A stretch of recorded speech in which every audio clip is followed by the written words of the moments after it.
Hi, I'm Peter Charles of Hooked for Life Fly Fishing, and I'm out today with one of my favorite rods. It's a G.Loomis PRO-4X 10.5 foot 5-weight switch rod. Now, before I go on about how much I love this rod and what I do with it, I have to tell you, I really didn't like rods in this class before I bought this one. I've had these trout Speys before, and I've tried lots of them, and to me they were either light steelhead rods, and you know, the rating on the blank was a bit of a fairy tale. They were actually a lot heavier than what the numbers said, or they were gutless, and I could fish more effectively with a 9 foot 5 weight. It wasn't until I got this little beastie did I finally get to the point where I felt that I could fish effectively with a light two-hander. I could actually catch a bass or a trout that's of, you know, little guys, and they'd still be fun. They'd still put a big bend in the rod, and yet I could cast for distance when I needed it. This is the first rod I've run across that I could actually do all of those jobs. It's not a stiff stick. If you catch a 10-inch trout on it, it will put a significant bend in this rod. You will have fun. You'll know the fish is there. Now, the other cool thing about this rod is that it is very, very flexible in terms of the lines we use on it. Today I'm going to be casting some pretty heavy weighted woolly buggers and rabbit strip flies. So I've got an Airflo Exceed 8 weight on it. But if I was going to trout fish with wet flies, I could use a weight forward 5 weight or a weight forward 6 weight. In fact, if I single hand cast this rod with one hand and double haul it, do whatever I want, I can cast a regular 5 weight on it with no trouble. If I want to go with two hands and Spey cast a lot, I'll go heavier. If I have a bigger fly, I'll go heavier. It's this tremendous range of lines that it handles enables us to adjust the line, not to the rod, but to our fishing situation, to the size of the fish, to the wind, to the size of the flies, the weight of the flies. All those things can be managed by this rod. Anything from a 5 weight to an 8 weight.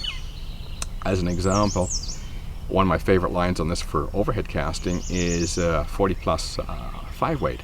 But if I was going to do a lot of Spey casting with two hands, I'd put an Airflo 40 plus 7 weight on it. Going up 2 line sizes, it'll Spey cast a lot more efficiently. Wonderful flexibility. You know, pretty well anybody's got a 5 weight, 6 weight, 7 weight, 8 weight line in their bag somewhere. I mean, if you got one, you can fish with this rod. Okay, so I'm going to do some bass fishing today. I'm going to get out there and we'll see how well we do with it.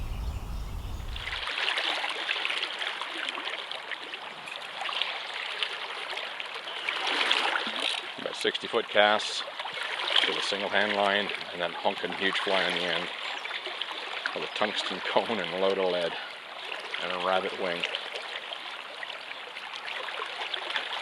Oh, there we go.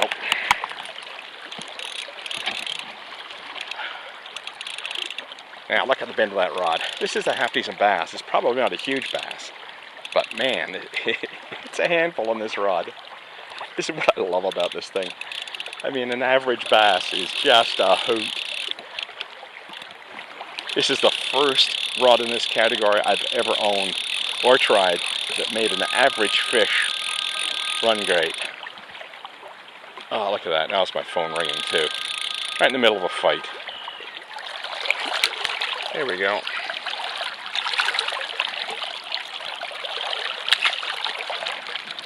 Yeah, about a pound.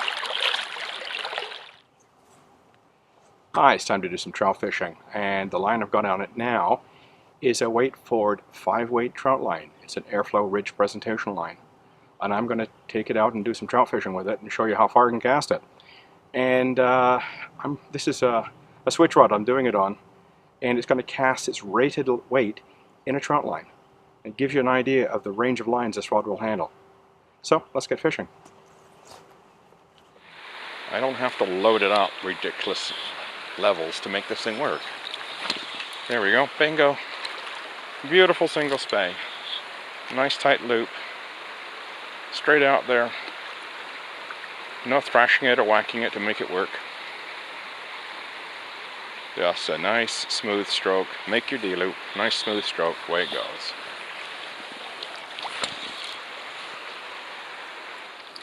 The key thing with this is if you can cast for distance with a line like this, a weight forward 5 weight, and you can effectively cast for distance, then it's right for the rod.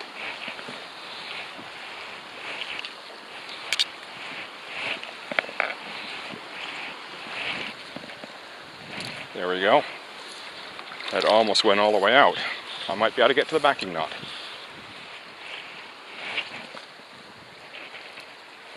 Oh, we're getting close. A few more, just a couple more wraps left.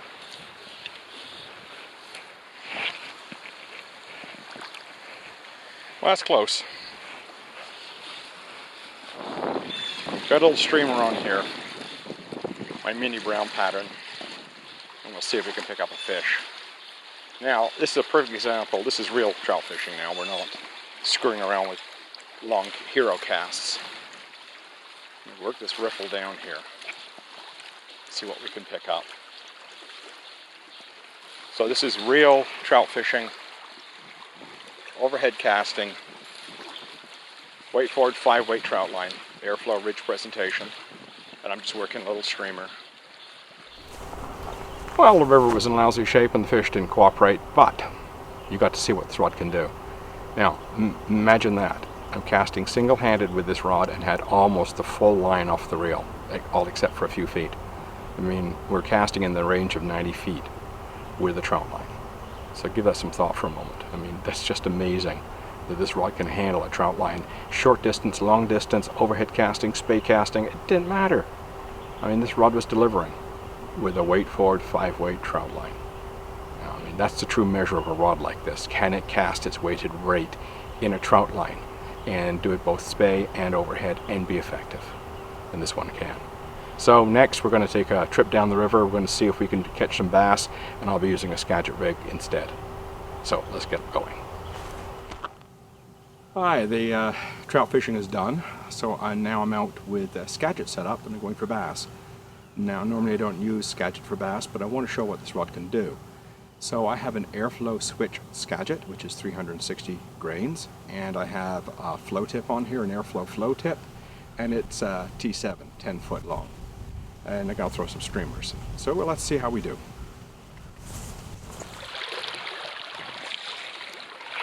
Even though I don't like fishing Skagit for smallmouth, I'm doing it today just to show you the capabilities of this rod. Now imagine, I just went from a weight forward 5-weight trout line and was casting at some pretty good distance. And now I'm going to do exactly the same thing with 360 Skagit. That gives you an idea what this little rod will do.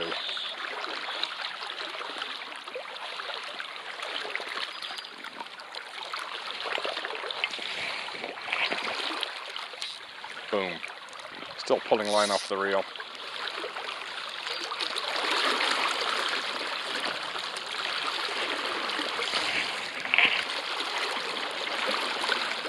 It's still pulling on the reel. It's amazing. I mean, it could still go further. Now, as I said earlier, this is the 360 head. I think I probably would prefer the 330 for nice smooth casting. But the 360 works just fine. As you can see, it's going out there really well. The 330 might be a tad smoother. My casting stroke and my tastes, but if you like them heavy, 360 is going to do the job for you, no trouble, as you can see. I mean, I've got about 50-footer running line off the reel right now, and this is a 10.5-foot rod. I mean, I still got to keep telling myself that. This is a little 10.5-foot 5-weight. And I was booming 90-footers with that trout line, and now I'm pushing close to 90-foot with this setup.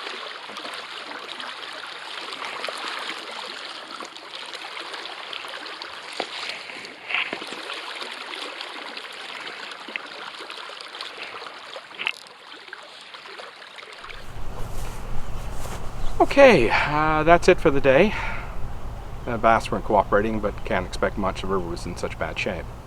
Anyway, this gives you an idea what this little rod can do. I mean, between a weight forward 5-weight trout line all the way up to a 360 grain Skagit switch line. It handles all the lines in between. It's amazing. This little rod can handle pretty well anything within reason. And it makes little fish fun, and big fish are awesome. So if you're looking for a rod in this category, I mean, you can't go far wrong with this one.